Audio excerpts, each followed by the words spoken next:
This video was brought to you by Xfinity. CelebrateBlackTV.com. Xfinity, the future of awesome. The hallmark of a sociopath is a lack of empathy. Amy lost a lot of blood in there. Then somebody mopped it up. Why do they mop up the blood if they're trying to stage a crime scene? Whatever they found, I think it's safe to assume that it's very bad. I'd finally realized I am frightened of my own husband. I would show you, as if you're doing a deposition, what to say, what not to say.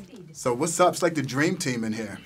This movie's incredible. It's like, why did I get married on steroids? Yeah, directed by David Fincher, so it takes it a whole new place. I know. In your own opinion, I mean, it puts marriage and relationships under this extreme microscope.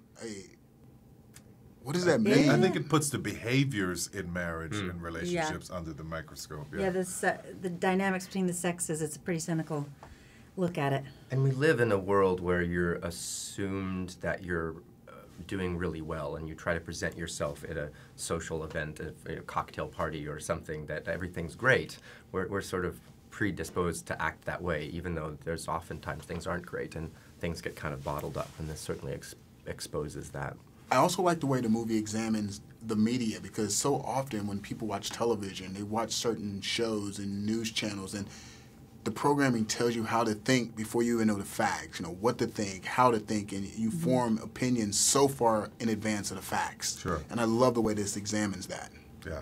And it seems that it's more a specific small branch of the media, which is taking a story of tragedy that really happened and then embracing it and devouring it and turning it into entertainment. Yeah. I think that's the kind of skewed media that we still deal with every day. The speculation, the whipping up the frenzy of the public opinion, you know. It's not real news. No, it's not at all. And I love the way you brought the lawyer character to life. It's just the nuances. I mean, where'd you pull all that from? Because I just loved the way you developed and took it to that level. You know, I had to trust David. I just put the character, put my work, put everything in his hands and say, listen, am I giving you what you need? Is this what you're looking for with him? And he was very hands-on and very helpful and just amazing at allowing me to just be at ease and get what he needed. So he's a great director, so all of that is attributed to him. What is that experience like, you know, working with David Fincher? Because he is a terrific director, and he delivers in such a brilliant, different way. What's that experience like working with such a gifted filmmaker? Guy, you just feel like, well, you know, it's all on him. I'll do whatever he says. He's a visionary. Yeah. It's a joy to show up and have him sort of craft this character. He knows every character all the way through, you know, and it's just makes it easier in a way. It's hard work, but in a way it's easier, you know. He's never in a hurry, and yet it doesn't feel like you're ever going slow. So Isn't that the truth, they man? light really quickly, and a lot of time is spent doing that. And then once you're there, he really honors that the actors are working, and he doesn't say, like, we got to hurry up, get it fast. He focuses on it. And so you feel like when you're done and he's happy, you can walk away having given him what he wants. Now, as a filmmaker and producer yourself, what's your one takeaway from your experience working with David Fincher on I Gone don't have Girl? one. I have thousands. And the biggest thing, which is kind of the blanket overall, is he makes me want to be better. Yeah. Just watching his work and how he works and how he relates, it makes me want to be better. And I love it.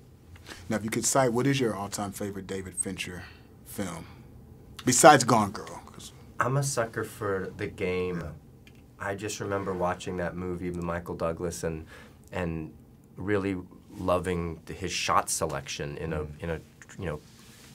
horror-ish kind of thriller whodunit mystery movie. But his symmetry, he really will take that frame that's not a square, you know, this great frame, and he'll make things look so symmetrical, and then within that skew something to give you a sense of being off balance. Curious Case of Benjamin Button. It's just awesome. The whole thing. I've watched it maybe 4 or 5 times, cry my eyes out, but it's so worth it. It's just the journey, and it's so beautiful. 7.